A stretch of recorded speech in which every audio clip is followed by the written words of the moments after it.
Medyo may mga lito dito. Paano po kung di ko siya ma-avail lahat? Kasi ang 6 million, ang kailangan ko dyan na monthly income is nasa 6 digits. Nasa 100K pataas. Okay?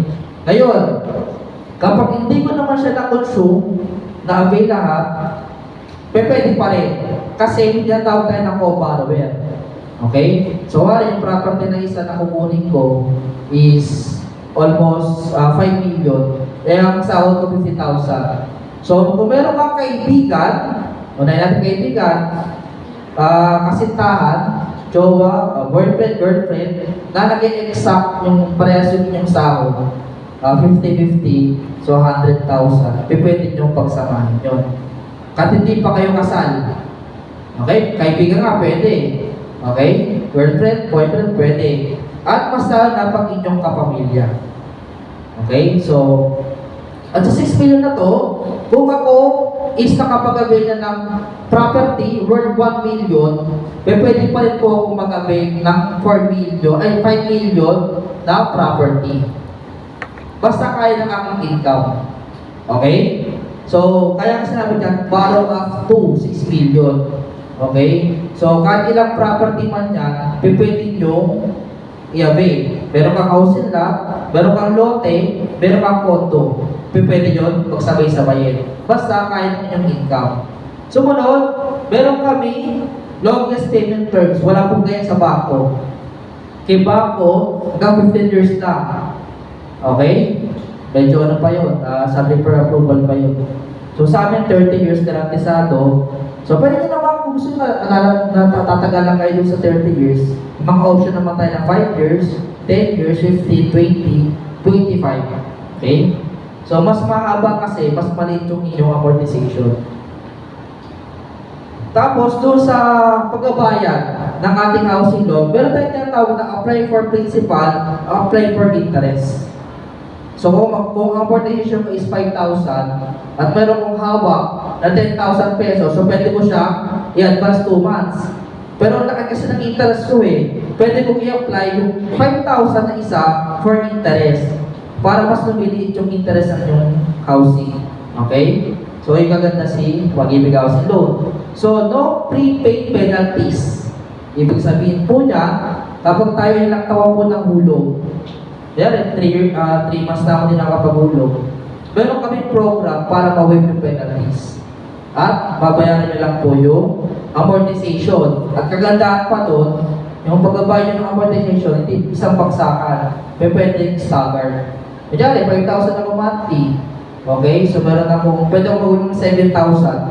Para yung 2,000 na yun, doon sa hindi ko nabayaran na buwan. Okay? So, multiple loans allowed. Yun nga, sasabi ko kanina, okay, total loan, not to exceed up to 6 million. Okay, so pwede ako mag-avail. Kahit ilang bahay man yan, basta kaya ng aking income. So, ito yung saan at kung paano mo makapag-avail ng ating housing loan. So, meron tayong, pwede tayo mag-avail ng housing loan para sa ating residential lot. Sa lote yan, okay? Residential housing lot, minakuyo na po na bahay. Townhouse, so tikit-tikit na bahay. Kumbaga sa tawag ko kasi doon parang squatter na, mag-squatter, kahoy, tikit-tikit, may tsura. Ito kasi magandang bahay na tikit-tikit. And then yung condominium unit. Dito kasi madaming condo. Lalo na ngayon, ang dami nagbubukas na MRT, okay? Yung mga condo unit na malapit sa ospital, mga accessible sa mga gano'n, pwede kayo mag-avail ng condo unit basta kaya ng inyong monthly income. Bukod doon, pwede rin tayo, kung may nakatayo na kayong bahay, nakatayo pero di siya ganun maganda na bahay, pwede tayo mag-avail ng construction of house kay Pag-ibig Fund. Bukod doon, kung nakatayo na, okay, gusto nyo pagandahin yung loob, improvement of house, pwede din po. At sumunod is yung refinance of an existing housing loan. Kung nangyari ako, hindi ko na natuloy, pwede kong i-transfer sa aking kaibigan or sa kamag-anak. Okay? So, sino, okay, ang pwede mag-avail ng housing loan? So, at least, dapat meron tayong 24 monthly membership savings.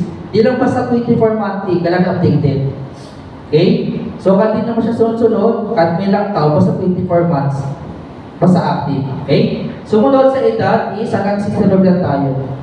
Kung ano yung edad para sa mandatory retirement, ganoon lang din edad natin para sa sa housing loan. Okay? Yung 65 na yun, na mag-a-avail ng housing loan, pwede na lang niyang bayaran yung kanyang housing 5 years na lang, ng 70. Okay? Sunod is yung legal capacity to acquire. Ito yung income nyo. Kung meron kayong stable na job, sa private, government, may sila negosyo, kailangan yun. Qualification nyo for housing. Bukod doon, kung meron kayong dating housing loan na foreclose na, di nyo natuloy, kailangan nyo maayos yung record nyo doon. Kasi pag may nakita kami doon na foreclose nyo, kinancel, pero hinayaan nyo lang, hindi kayo qualified for another housing loan. And then last, kung meron kayong housing loan na, okay, yun nga kailangan updated. Bukod doon, kung meron kayong STL, kailangan din updated din po yung pag-uwi. Okay? Pag hindi na updated parehas, kahit isa lang dyan, hindi na po kayo qualified for housing. So, mag-apply kayo nun after 6 months ulit. So, how much naman kung magkano yung pwede kong ma-avail? So, yun nga, 6 million pesos. So, desired amount, pwede kang magbigay ng gusto nyo ang amount lang, kung ano yung affordable nyo. Okay? So, 1.1, kami putal-putal, 1.5, 1.6, pwede po. So, actually, yung pinaka lang nito, natin ito basahin, pinaka-title yung kailangan namin. Okay? Kung walang din title niya, mahirapan tayo. Kung may nakita kayong property, hindi nyo kagad yung clean title bago ibenta sa inyo. Bukod doon, yung capacity to pay, kailangan meron mga at least, yung 35% ng inyong gross monthly income yung pagbabayad sa amin. Pag naging 40% lang to 50%, well, kalahati na lang yung, ang saldo 10,000, ang amortization ng bahay mo is 5,000, hindi kayo ma-approve. So, kailangan at least man lang 15,000 para yung 8,000 dun sa inyong bahay.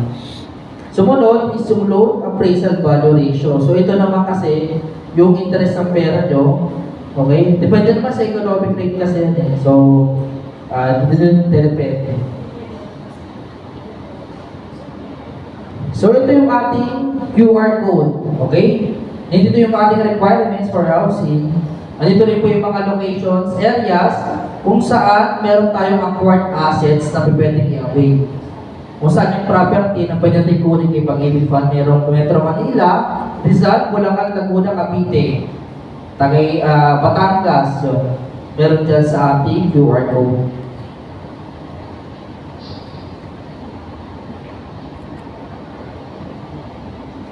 So, sumunod is yung Pag-ibig Home Equity Appreciation Loan or yung HEAL. So, maximize the value of your home to fund